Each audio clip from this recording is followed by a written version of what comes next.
Baya, bolingi vérité, bolingi boyeba. On moni pouce bleu, fina yango, et puis abonne-toi. Vérité, non, c'est ça, blague, comédie, makamba, qui toque. Bah, j'ai la tendance, bah, internet, tout, beaucoup, massivement. Abonnez-vous.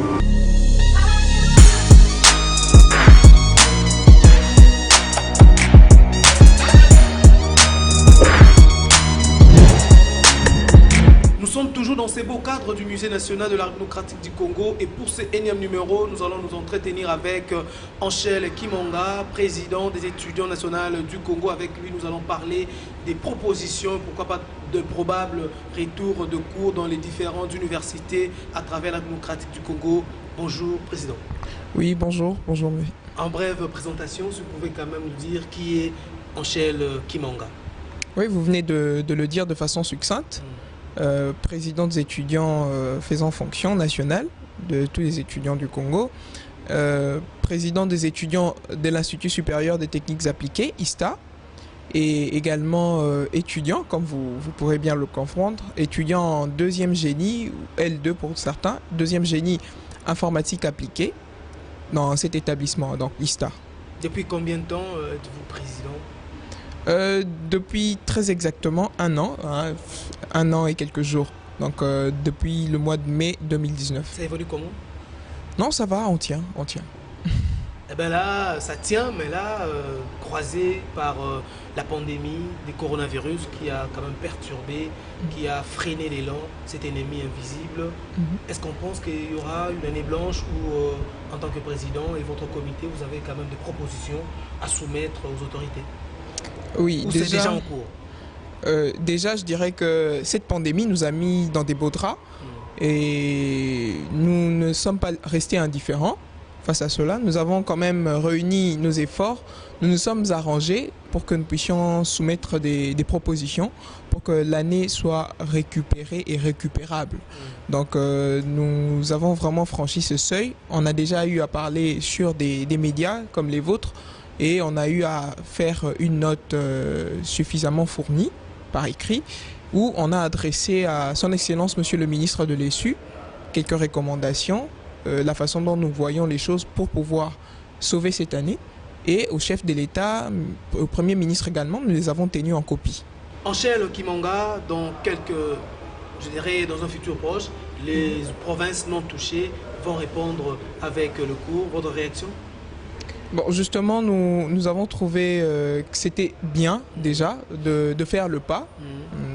Le ministre de l'ESU a rédigé une circulaire il y a un moment pour analyser justement cette possibilité de la reprise des cours dans les provinces non touchées par la pandémie. Et nous trouvons que c'est bien, mais ce n'est pas assez. Nous trouvons qu'on peut faire mieux que ça. Voilà pourquoi nous avons proposé au ministre de pouvoir analyser aussi la possibilité de la reprise des cours, même dans les provinces touchées, parce que nous pensons que c'est possible, que c'est envisageable et qu'il peut mener des analyses dans ce sens. Président, mais ça demande aussi de moyens. Il faut respecter les gestes barrières, il faut les mesures prises par le ministère de la Santé, pourquoi pas l'OMS. Est-ce qu'on saura sans moyens? Bon, les moyens, c'est au gouvernement de les mettre en œuvre.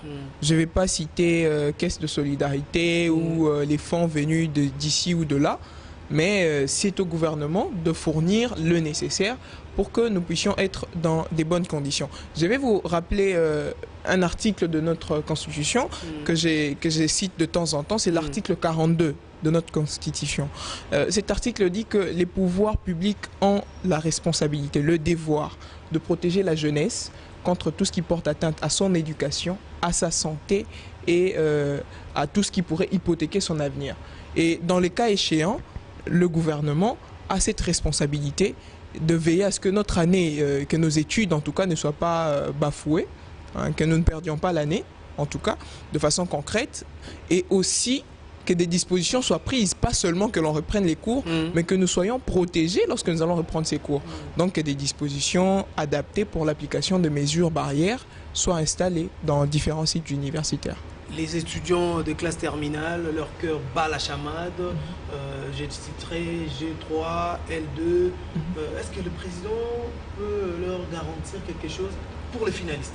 Oui, pour les finalistes, j'aimerais d'ailleurs entrer dans le vif du sujet, vous parler pratiquement de toutes les dispositions que nous avons soumises au ministre de l'ESU et en tenant copie pour information au président de la République et au Premier ministre. Nous avons demandé 5 choses. Donc les finalistes s'y retrouvent et tout le monde aussi d'ailleurs. La première des choses, c'est que nous avons demandé qu'une porte de sortie soit trouvée, qu'un calendrier spécial soit organisé pour les camarades qui sont de l'année passée. Hein, généralement, on les appelle, c'est la session spéciale de février. C'est-à-dire que l'année dernière, ils ont eu à travailler, ils ont tout fait, mais il ne reste que la défense. Donc, ils n'ont que la défense à présenter pour avoir leur diplôme. Et généralement, si vous ne faites pas votre défense en deuxième session, vous les faites en session spéciale de février. Pour cela, nous avons recommandé, c'était notre première recommandation au ministre de l'ESU, de voir comment les comités de gestion peuvent organiser ça. C'est un jury qui n'aura pas plus de 10 personnes et les gens qui vont venir pour défendre, ils peuvent le faire à huis clos.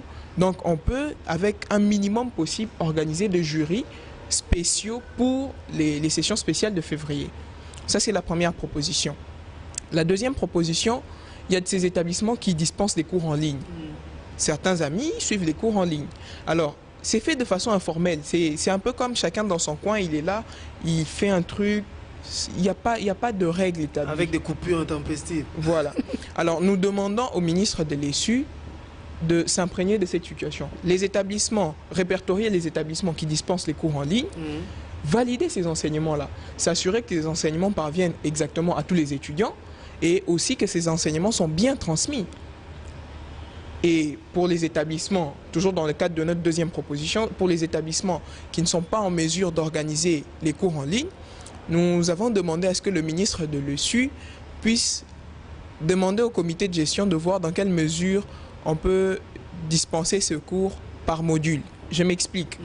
On prend par exemple une université au choix, comme modèle. On prend une université et on choisit une promotion. Toutes les classes de deuxième graduat. Toutes les classes de deuxième graduat, ça peut faire pour cette université que nous prenons comme exemple, 1000 étudiants. Alors on s'est dit, on a 1000 étudiants dans toute l'université, 1000 étudiants de deuxième graduat. Alors, on a combien de locaux dans notre université? On a par exemple 20 locaux. Ok, on prend ces 1000 étudiants, on les divise par 20 locaux. Ça nous donne un nombre que l'on va retrouver dans chaque auditoire. Si on trouve que c'est trop, on peut encore scinder ces 1000 étudiants en deux. C'est-à-dire, la promotion de G2, deuxième graduat, sera divisée en deux groupes, groupe A et groupe B. Et ces groupes seront variés selon les vacations. Et on peut retrouver un certain nombre réduit dans chaque auditoire, selon la division que l'on fera. Et les enseignants seront interchangeables. L'enseignant A peut être dans la salle 1, l'enseignant B dans la salle 2, pour dispenser le cours pendant 2 ou 3 heures et interchanger ainsi de suite. Si les cours sont dispensés sous forme de séminaires, par exemple, je pense que de façon assez efficace et lucide, on peut arriver à finir le cours rapidement en un temps record. Ça, c'est notre deuxième proposition.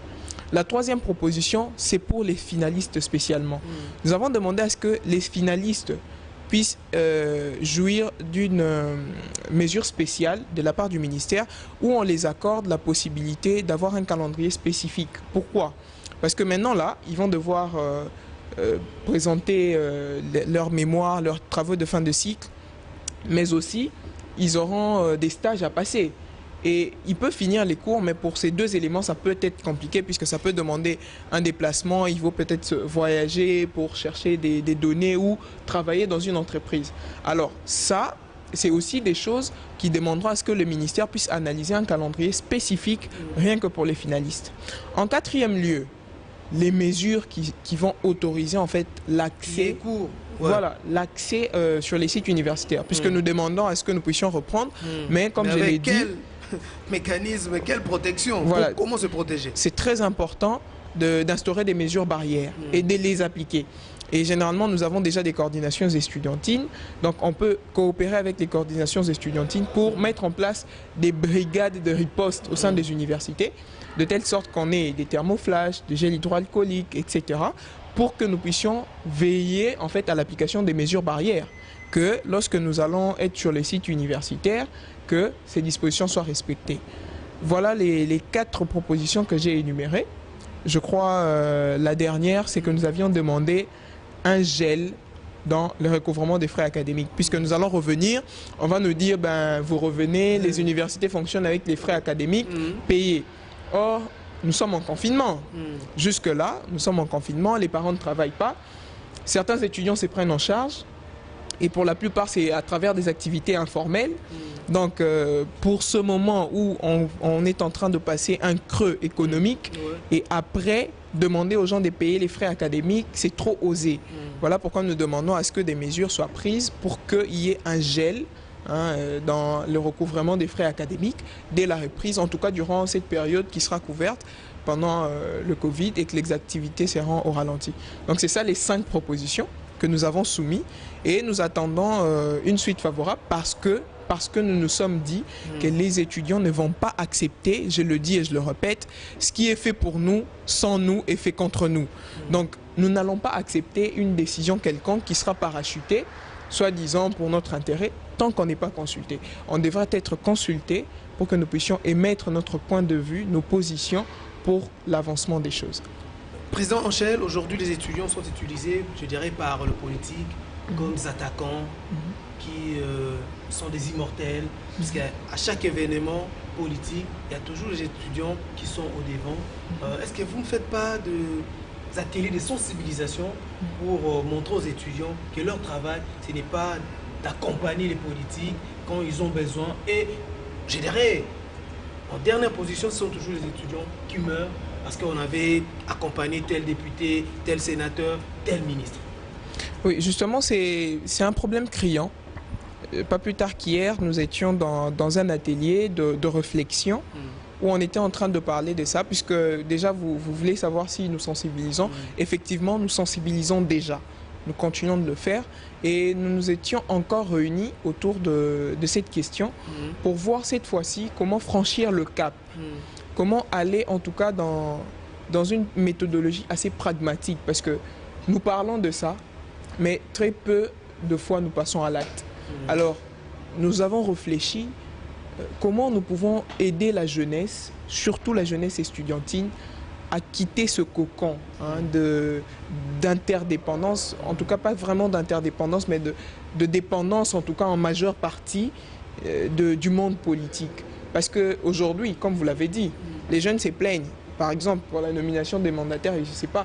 Mais ce sont ces mêmes jeunes qui font des regroupements, Béret, je ne sais pas quoi, ainsi de suite. Vous comprenez de quoi je veux parler, des petits regroupements pour soutenir ces mêmes personnes.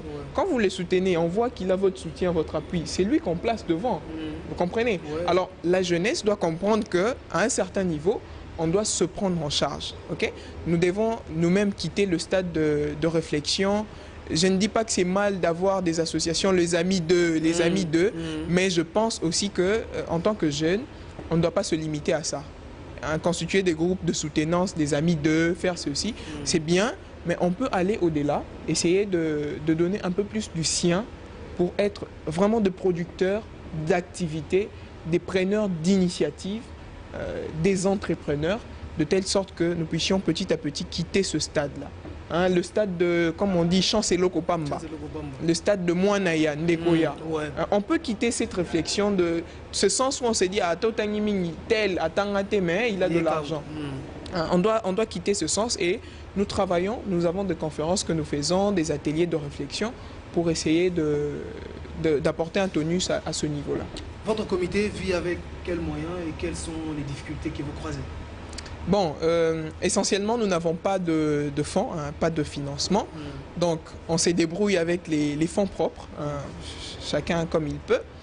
Certes, au niveau de nos établissements respectifs, il y a des organisations qui couvrent les activités que nous faisons dans le cadre de nos établissements. C'est-à-dire, si nous voulons organiser, je vais organiser une conférence à l'ISTA, c'est l'établissement, l'Institut supérieur des techniques appliquées, qui couvre les dépenses. Ça, c'est pris en charge. Mais dans le cadre de la représentation nationale, nous n'avons pas de fonds et nous dépendons des subventions, des legs, des dons de certains partenaires, des personnes de bonne foi qui veulent bien nous accompagner, quelques fondations et ainsi de suite. et qui nous aident. Les difficultés, ben, il y en a beaucoup. Je ne veux pas essayer de tout étaler. Voilà, tout étaler. Seulement, nous avons besoin de ce coup de pouce nécessaire pour faire entendre notre voix. Aujourd'hui, c'est quand on apporte un soutien à un politicien ou quand on vient chanter devant quelqu'un, quand un politicien a un intérêt envers nous, qu'il nous reçoit, qu'il nous écoute. Quand il n'y a pas d'intérêt, il vous dit, ben, tu vois, je suis occupé, ou voilà, il n'y a pas de relation. C'est quand il a besoin de vous, comme disait un ami, quand ça barde dans votre université, c'est à ce moment-là que vous recevez des appels de certaines autorités pour vous dire que vous êtes important. Mais quand c'est bon, on se fiche de vous. On veut vraiment que ces autorités, s'ils nous suivent en tout cas, qui quittent ce cap. On peut être important même quand il n'y a pas de désordre. Voilà. On est intellectuel au départ, donc on peut fournir des idées. Et au-delà de ça, nous sommes de la jeunesse. Nous sommes ce qu'on appelle la population active. Donc on peut être bien utile sous bien de façons, à part l'usage politique dont ils sont habitués à faire mention. Président Angèle Kimanga, cette question, je dirais, m'est taraude à l'esprit. Comment faites-vous pour gérer les étudiants, des listas connus, qui ont des tempéraments volcaniques? Ok. Merci beaucoup, c'est une très bonne question. Je vais résumer ça en un mot. Communication. Et je pense que d'ailleurs c'est ce qui manque beaucoup à certaines personnalités de chez nous. Quand je parle de ces personnalités, c'est-à-dire tous les personnages politiques qui impactent sur notre situation actuelle. Il n'y a pas de communication. Et j'ai beau vous dire que voilà, il y a ceci, il y a cela, ça se résume à la communication. C'est-à-dire, quand l'étudiant sort dans la rue, c'est-à-dire qu'il veut faire entendre sa voix, il n'est pas compris. Vous comprenez? Non, il veut qu'on puisse l'écouter, qu'on lui accorde cette attention, parce que le politique, justement, ne veut pas lui accorder cette attention. Les décideurs ne veulent pas lui prêter l'oreille. C'est à ce moment-là qu'intervient cet aspect communicationnel, où on doit échanger. Communément, on l'appelle la base. Échanger avec la base, échanger avec les camarades étudiants, échanger avec... Moi, je dis toujours que avant d'être président, je suis étudiant. Donc, ce sont mes camarades étudiants, nous échangeons, on parle avec eux. Et quand il y a un problème, je suis au courant. Et je sais comment mener un plaidoyer par rapport à ce problème. Et c'est ça le secret. Donc, il faut communiquer. Président Angèle, il y a quand même les étudiants qui bottent en touche à la maison. Ça fait déjà 3 mois et demi. Et ils ont le fourmi dans le genre, mais surtout les étudiants prépo. J'ai un qui a encore les goûts là de visiter les auditoires. Un mot du président à l'endroit de ces étudiants. Bon, je crois que j'en ai parlé. C'est bien que vous reveniez là-dessus, que je revienne encore. Pour les camarades étudiants, je commencerai par ceux qui sont dans les classes terminales. C'est très très important de mettre à profit ce temps, de pouvoir utiliser à bon escient ce que nous avons comme voilà, temps de latence pour justement effectuer des recherches. J'ai dit tantôt que bon, nous allons négocier un calendrier spécifique pour avoir le temps d'effectuer nos recherches. Mais en réalité, ben, c'est maintenant le temps de faire des recherches. Donc on a suffisamment de temps pour ça. Pour tout le monde en général, je prendrai les amis de préparatoire, première année gradua, etc. L'université, c'est un monde de recherche. Je ne demande pas à tous de devenir des savants, mais je demande au moins à ce que nous puissions bien utiliser ce temps. Au-delà de tout, nous avons la possibilité avec Internet d'apprendre, de faire des formations, de pouvoir innover. Il y a des amis qui ont innové, qui ont présenté des innovations, qui ont travaillé sur des projets. Moi, j'ai encouragé les amis qui sont dans des classes de recrutement. Ils se disent, mais on ne sait pas trop comment faire. Je les ai proposé 2 choses. Vous avez une idée des cours que vous allez étudier. Vous avez une idée de ce que vous souhaitez faire plus tard à l'université. Étudiez, approfondissez la question. Tu veux devenir architecte? Ben, c'est le moment. Qu'est-ce qu'un architecte fait réellement? Quels sont les conseils qu'on prodigue aux architectes? Qu'est-ce qu'il faut éviter, etc. C'est maintenant, vous pouvez chercher ça sur Internet, il y en a. Mais aussi, j'ai demandé à d'autres de travailler sur des projets. En rapport avec la Covid-19, vous faites quoi? Vous êtes, par exemple, dans les domaines du droit. D'accord. Mais qu'est-ce que la législation congolaise dit par rapport à des situations telles que celle-ci? C'est le moment de se documenter. Donc je pense que chacun dans son coin peut essayer de travailler sur un projet, sur un apport par rapport à ce que nous sommes en train de vivre, puisque c'est un moment sans précédent. Et je pense qu'on peut tous mettre de notre intellectuel, de notre intellect, de notre savoir dedans pour sortir quelque chose d'intéressant. Merci Président. Un dernier mot par rapport à notre émission YouTube Okapi One TV, qui en son sein regorge aussi des anciens étudiants de l'ISTA, de plusieurs universités, IFASIG, IEC. Un mot dans l'ensemble. Ok. Je suis très content d'avoir reçu votre invitation. Et vous l'avez souligné, il y a quelques, dans votre staff technique, des anciens étudiants de l'ISTA, des aînés scientifiques, qu'on se le dise, dont je suis fier de rencontrer, évidemment. Je trouve que c'est une très belle initiative et que j'encourage fortement. C'est vraiment ça d'ailleurs dont on a parlé, que la jeunesse se prenne en charge. Hein. Et c'est ça, c'est un départ, c'est bien. Moi j'encourage ceux qui sont à la maison, ceux qui ont de la flemme, en tout cas de prendre ça comme modèle, Okapi One TV, et de suivre Okapi One TV évidemment, pour qu'ils puissent voilà, être à jour par rapport aux informations, à l'actualité. Mais en tout cas, comme je l'ai dit, c'est une très bonne initiative que j'encourage et je pense que beaucoup emboîteront votre pas. Merci. Le président a dit il faut s'abonner, il faut liker. Voilà. On a besoin de vos vues. C'est la fin de ce magazine Veritas qui passe sur la chaîne YouTube Okapi One TV. Merci à toute l'équipe, surtout aux héros dans l'ombre qui sont là. Mais on se retrouve dans un autre numéro, toujours sur la chaîne YouTube Okapi One TV. Salut chers internautes, vous êtes nombreux à nous suivre. Mais pour que vous continuiez à suivre parfaitement notre chaîne, n'oubliez pas de vous abonner et de partager massivement. Allez, abonnez-vous, cliquez dessus, je vous attends. Allez, abonnez-vous.